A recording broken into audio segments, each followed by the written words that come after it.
Well, hello everyone. I'm Anita Toth, all the way from just outside Toronto, Canada. I'm looking forward to speaking to you about customer retention. I understand some of you might be wondering, what does customer retention have to do with you? So that's what I'm going to focus on today. I love answering questions, so I hope you have plenty of them for me at the end of the talk. But I'm going to start this talk with a question for you. And the question is, have you ever experienced something like this, where your reality and your expectations don't match? Okay, I'm sure all of us have at some point. And it's not only disappointing and frustrating, but it also leaves you with a firm decision. And that decision is you never buy from that company again. For those of you who are in sales or marketing, or if you're a founder or CEO of a startup, you are looking to get customers. And sometimes those customers stay and sometimes those customers leave. You don't really have any control over that, right? Or do you? And I'm going to give you a little hint. Actually, marketing and sales play a big part in whether a customer chooses to stay or leave. But I will come back to that in a little bit. What I'm going to talk about now is why we buy stuff. And all humans buy products or services based on one thing, and that is emotions. Sorry, struggling a little with my setup here. So we justify our decision to buy with things like facts and figures, testimonials, reviews, charts and graphs, and other people's opinions. But underneath all of that are emotions. And maybe we're looking for relief from a challenge or a problem in our life. Or maybe we're looking to make things easier for ourselves. Maybe we're just looking to increase our status in the world. Or maybe we want to feel better or sound better or even look better. The point is, underneath every decision we make to buy a product or services, there are emotions. And just like in a romantic relationship where you have feelings that range from excitement to disappointment, maybe some anger, the customer's journey is no different. Because just like when a romantic relationship ends, it's never just one thing that causes the relationship to end. It's accumulation of many things, often with that one thing in particular that tips the person over the edge, and they decide that leaving is better than staying. So it's the same journey with customers, whether, it's not ever just one reason why they leave. And in a bit, I'm going to show you how you can benefit from that in your job. Okay, this is the customer journey relationship. I'm going to take you through each of these stages. So lead generation, dating, let's admit it, lead generation in sales can be crazy fun. You're putting a lot of lines out in the water to see which ones will get potential customers to bite. And eventually you'll hit on a few things that work to get customers interested in your product or service. So like dating, lead generation is very tactical. It's a lot of trying different things to see what gets a response and what doesn't. And then it's a thrill to discover how well those tactics work to get someone to sign up or to take a demo or a free trial or a sales call or a meeting. And it doesn't seem obvious, but it's in this lead generation stage where, which includes marketing and sales, in there lies the seed of what can quickly turn a happy customer into an unhappy one. I've had it happen to me. I bet you've had it happen to you too. So it's when marketing and sales create such big expectations, and it might be promises of solving your issue quickly. Maybe it's the expectation of a great customer experience. It might be excitement at features that you've wanted for a long time, and suddenly they're available on a sales call. Those promises, expectations, and excitement all create a feeling, hope. So hope that this product or service is going to help you. And just like in dating, when you think you found the one, your emotions are high. You feel hope and you feel happy and you're looking forward to what's coming next. So the next stage is the conversion, the wedding. You're ready to take the plunge. And based on everything you've been told or read or watched or listened to, or maybe even tried in a free trial, this company is right for you. They can help you achieve what it is you're looking to achieve. So you take the big step of becoming a paying customer. You take a leap of faith. You hope that everything you decide to become a customer is actually true. You've committed to the relationship by paying, and in a romantic relationship, this means you've just gotten married. The onboarding honeymoon phase, just like a honeymoon in a romantic relationship, the onboarding stage can either be very long or exceptionally short. So if you've just paid a few dollars for an app, the onboarding period might last just a few minutes. But if you're implementing enterprise software that takes months to onboard, the onboarding process could last anywhere from 3 to 6 months. The critical thing about the onboarding period is this is where those promises and expectations and earlier excitement start to meet with reality. And here's what I mean. Perhaps you're asking, are those features that your sales rep told you about really available? Are they available now? You have an issue and you reach out to support, and it takes them 4 days to get back to you. You start wondering if your decision to become a customer was a good one. So you start the onboarding process and you realize it will take a lot longer to get to your first big win. The marketing you had encountered made it look like you would get to that first win very quickly. Now you're a customer and you see it's not as quick as you hoped it would be. Or maybe your experience is the opposite. Those features your sales rep promised are available, and they're available right now. You have an issue and you reach out to support and they get back to you in 30 minutes. And the onboarding is super fast and easy. Your time to that big win is super short and it feels amazing. The onboarding stage is where customers will start to experience one of two things. The first is confirmation they made the wrong decision in purchasing, or the confirmation that they made the right decision in purchasing. Okay, we're now coming to the biggest part of the customer journey, and that is the retention marriage stage. And whether it's a romantic relationship or a customer relationship, the retention or marriage stage, this is where the real work begins. So unlike the fun, tactical, ever-moving targets in the lead generation or dating stage, the retention marriage stage is the exact opposite. So tactics don't work well in this stage. And it takes time and effort and listening and hard work to keep the relationship healthy and thriving. For many companies, this is exactly where they drop the ball. So they assume the hard work was done in the lead generation stage. And what they do is they just let the customer relationship suffer. They stop putting in effort. They stop paying attention, even though their churn rates might be high. And for those of you who don't know what a churn rate is when a customer leaves. These companies focus on generating more leads as a way to compensate for the revenue they're losing. Just think to, a marriage where, people don't put in any effort anymore. Very similar with the customer relationship journey. But there are some companies that put a lot of effort into retaining their customers and growing the relationship. And while it's hard work, these companies see the value of having happy customers, and they're committed to taking the necessary steps to make it happen. They love keeping their customers, and their customers are not only happy to stay, but they're also happy to buy more.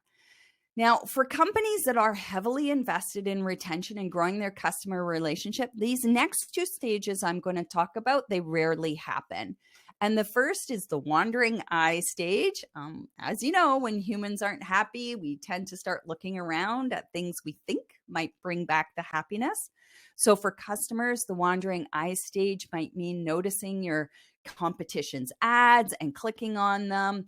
Maybe your customers start asking colleagues and friends about their thoughts on your competition. Perhaps they're visiting a review site like G2 to see how your company stacks up to the competition.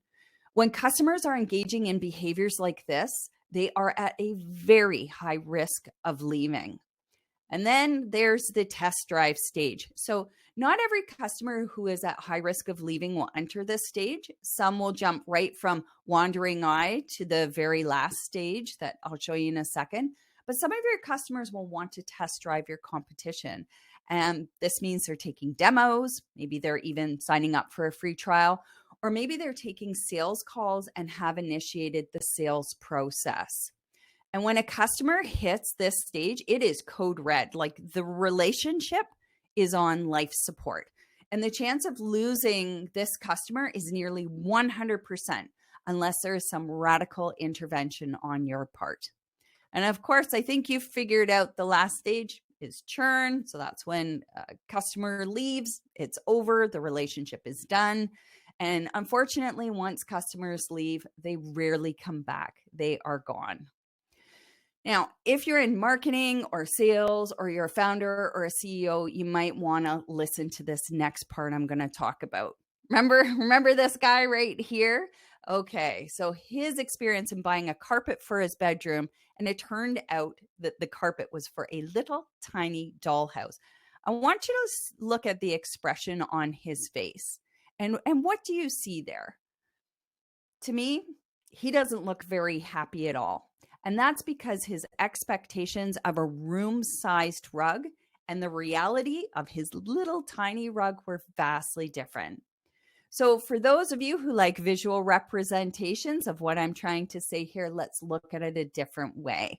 You can see his expectation was huge. The reality is really small, which led to an unhappy customer. And it's right here where marketing and sales play a big part in whether customers choose to stay or leave. And I told you I would come back to this. So marketing and sales set the customer's expectations. And these might be expectations on how fast a product solves a problem or how easy the product is to implement. If the customer's reality meets the expectations set by marketing and sales, the customer is happy. And if they're happy, they will likely stay as a customer. And the longer they stay, the more you can sell to them. So maybe you can upsell them into a higher price plan or cross-sell them into a new product line. They renew their contracts and they will refer others to your product. And the positive word of mouth marketing is a powerful and free way to acquire new customers. Now, of course, on the other hand, if marketing and sales set the expectation and the customer's experience doesn't meet those expectations, they become like the guy with the tiny little rug. They become unhappy. And unhappy customers tend to leave quite quickly. And when they leave, they take all those future revenue opportunities too. They don't buy more. They don't refer people. And the negative word of mouth marketing they do can lose you customers even before they become a customer. You and I have all read bad reviews or heard bad things about products from our trusted colleagues and friends. And I don't know about you, but I've chosen to not even try a product based solely on what others have told me about their bad experience. So, how do upset customers help you? And why should you care if a customer stays longer? Well, because those customers are going to give you something you don't have, and that is insight from their perspective. In the words of Bill Gates, he's the founder of Microsoft, unhappy customers are your greatest source of learning. So unhappy customers will tell you the reasons why they're unhappy. They will tell you when they moved from being happy to being unhappy. And that is where your gold lies. My clients hire me to help me undertake customer insight interviews. And these interviews with their unhappy customers shows them exactly where they're dropping the ball. These interviews highlight the specific areas or activities or processes that are causing their once happy customers to become unhappy. And then they take that information and they make changes. For marketers, they change their campaigns to speak more to their ideal happy customers than the unhappy ones. The result is often lower cost per acquisition. For sales, they can better understand how to approach a sale or identify a poor fit prospect much earlier in the sales process, so it frees up their time to focus on potential higher converting prospects. For founders and CEOs, knowing what makes their customers unhappy can help them make better strategic decisions that support the development of more happy customers, which means higher lifetime customer value and bigger profits. If Bill Gates, the founder of Microsoft, found huge value in speaking to unhappy customers, maybe you should think about it too.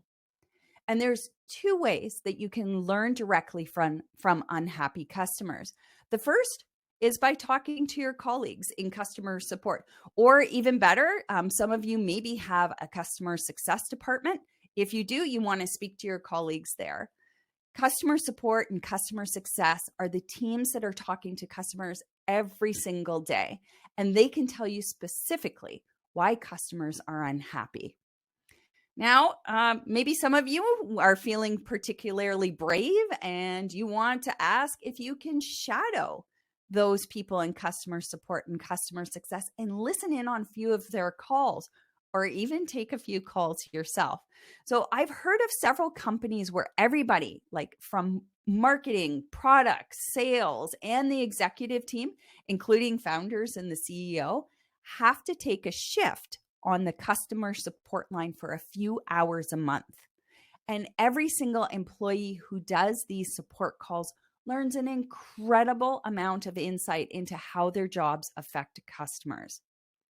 Now, the second way you can learn directly from unhappy customers, probably figured this out, is to speak to them directly yourself. And yes, that means reaching out and asking customers why they're unhappy. So you might be thinking, Anita, I'm in sales. I talk to customers all day long. Why would I want to talk to unhappy customers? And my answer to you is because they will help you become a better salesperson. You'll convert more high-value customers and add more revenues to the company's bottom line than you do right now. And if the company is making more money, you will too. Okay, so how do you talk to unhappy customers? By reaching out and asking them for 15 minutes of their time. If you're in marketing or sales or the executive suite of your company, you need to talk to your unhappy customers and find out why they're unhappy. And in these conversations, you'll need to listen a lot. So what you're going to do is ask them questions about their experience. If you're in sales, you'll have to really resist this urge to try to sell them. Really what you want to do is see things from their point of view. And then make some notes about what you heard. And then ask yourself some questions about what you learned. For example, what can you change in your job to prevent other customers from becoming unhappy? What can you change right now? And what can be changed later? And then make a commitment to make those changes. But if you really want to take this to the next level and make your job super easy, also speak to some of your happiest customers. Ask them why they're so happy. Ask them why they stay as a customer. And then compare your answers to your unhappy customers. This is the part that blows my clients' minds when I'm reporting the results of our interviews on their customers. They start seeing the obvious differences between the two groups, and frankly, sometimes it is shocking. And it's those differences that will help you see what you can do to attract and sell more to your ideal customers. It is those differences that are going to help you find the areas that you can improve.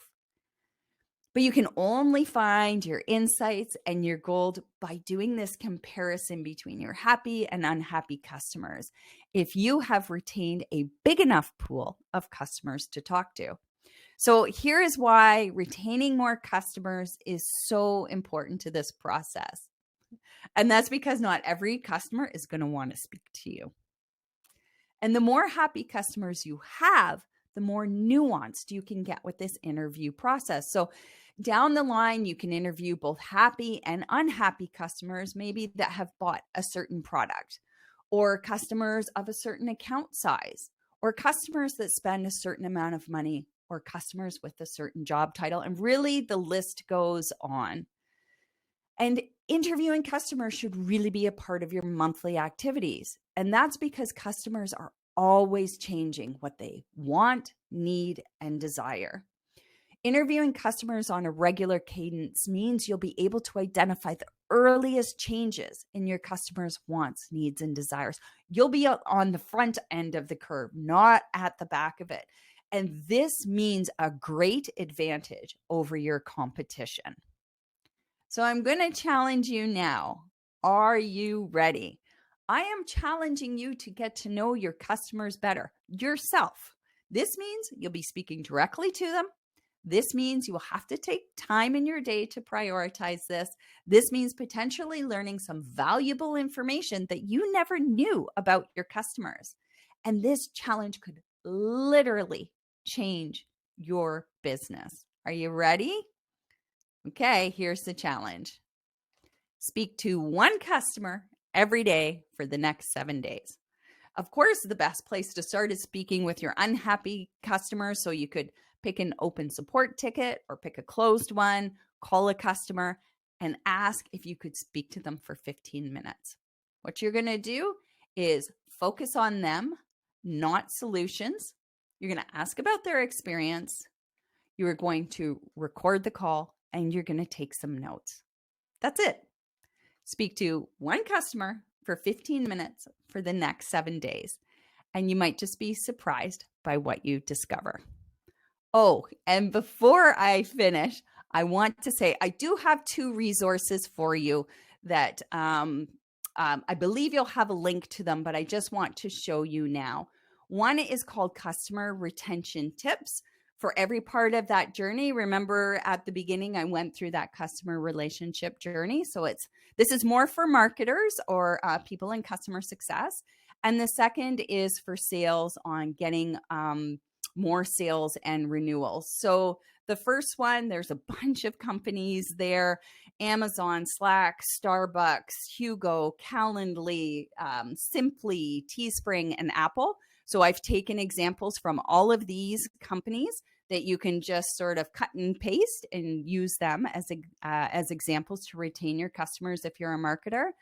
And for sales, I have this particular resource that is both for sales leaders and for sales reps. And all I have to say now is thank you. Thank you very much for sticking with me. And I look forward to answering your questions. I really hope you have some. Thanks very much. Thank you very much, Anita, for a very inspiring speech and these resources you shared with us. I promise that I try it. I use it. Challenge accepted. I'm pretty sure. Yay! Next 7 days, I promise to have at least one call with one customer, because we've got as well tens of customers, and I know how important it is to know what they really value at our service, what's the most important for them. For these happy ones, of course, it's important because they are our strengths, and for these unhappy ones, it's important because they are kind of let's say our weaknesses. Yeah? We can identify it quite easily. I can say that maybe from my experience, because we've got a lot of as well let's say B2C services. So we do after each of our event, we are making some kind of let's say survey, and it's based on that promoter score. I'm pretty sure this survey, and of course they are detractors and they are promoters. So we always ask as well, the question, what do you like the most? And we focus on what do you like the most in the case of these promoters. And as well, we are asking what do you dislike the most, and we are focused on these detractors, and we match the answers, with the score. And we know that if detractors tell us that it's that and that what we dislike the most, we know that we have to do something with that, because in this place the promise isn't delivered. Yeah? So it's my tip in a case of very very short way, very simple way to check if you've got, for example, thousands of customers. We've got a question from Simon. How do you analyze and store the client answers? Is there a system or a process? Oh, good question. Simon, you can do this as simply. I've seen smaller companies just store the answers in Excel. I actually use a sales software, so I don't have Gong, but I have something called Wingman. So it's a sales enablement tool. And when I go in and do the customer interviews, it records and transcribes them for me. And so it's fantastic. And then because of the AI in it, you can set certain keywords ahead of time. And then when you're going to analyze, you can just filter by those keywords and see what everybody says. And then also, they're going to soon be adding something called sentiment analysis. So that's just, sentiment is just how people feel. So are they, is it thumbs up? Is it thumbs down? Is it neutral? And it really gives you a good sense quite quickly by using a software like that. Wingman, I think, is $500 US a year. And you have your team members on there. So it's been really great for us. That's the tool we use. Okay, thank you very much. Have we got any other questions? So maybe in the meantime, another one from my side. You've mentioned, that of course there's a big value in customer interviews. This 15 minutes, it's enough, yeah. But how to ask the good questions? That's a whole other webinar. so maybe the most important one. So when you go to my website, if you're looking those two resources, there's other resources there. There's one which is a comprehensive question guide that is specific questions for different stages of the customer journey. So if you're a marketer, there's a bunch of really great questions to ask there. If you're looking specific to the onboarding process, there's a bunch of questions there. If you want product-specific questions, there's questions there. And then if customers are leaving, so I'm often hired to come in. My team and I do what are called exit interviews. So this is when customers have decided to leave and you want to know why. So we run an entire series of those. I will say they are longer. They're 30 minutes long, and we have an entire guide of questions that we standardize, and then we do those. But if you go there, you'll find that another download.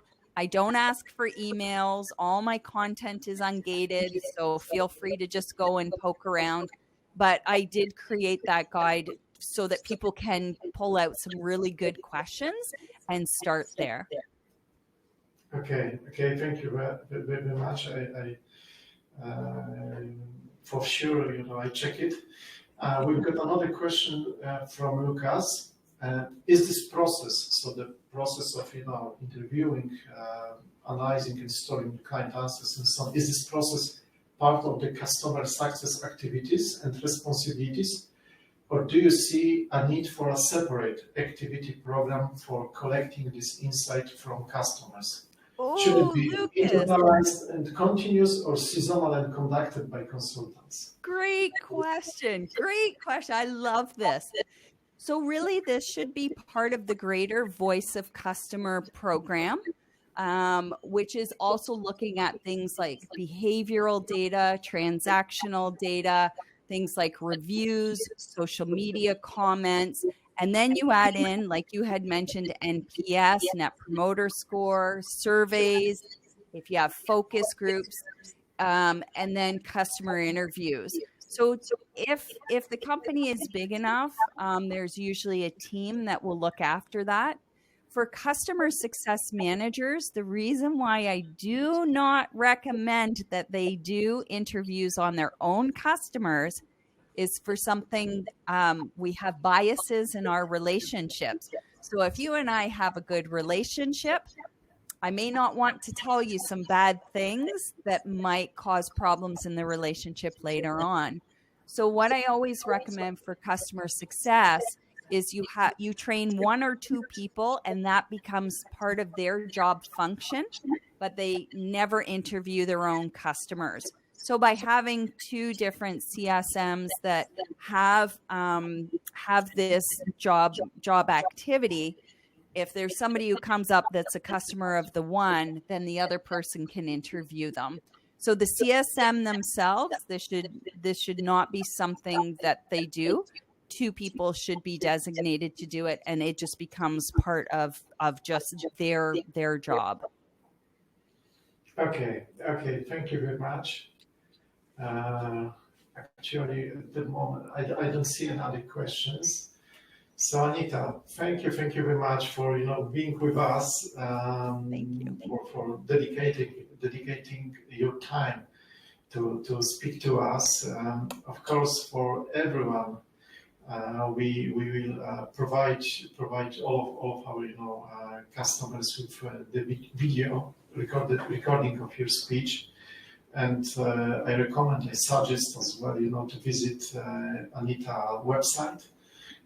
We will send as well, the links, URLs to that. And so once again, thank you very much for being with us. I really enjoyed it. And I just want to say, if anybody does have questions, sometimes I know it's hard to reach out on live talks like this. I'm over on LinkedIn. Please feel free to reach out to me there. It's my favorite place in the world besides my house.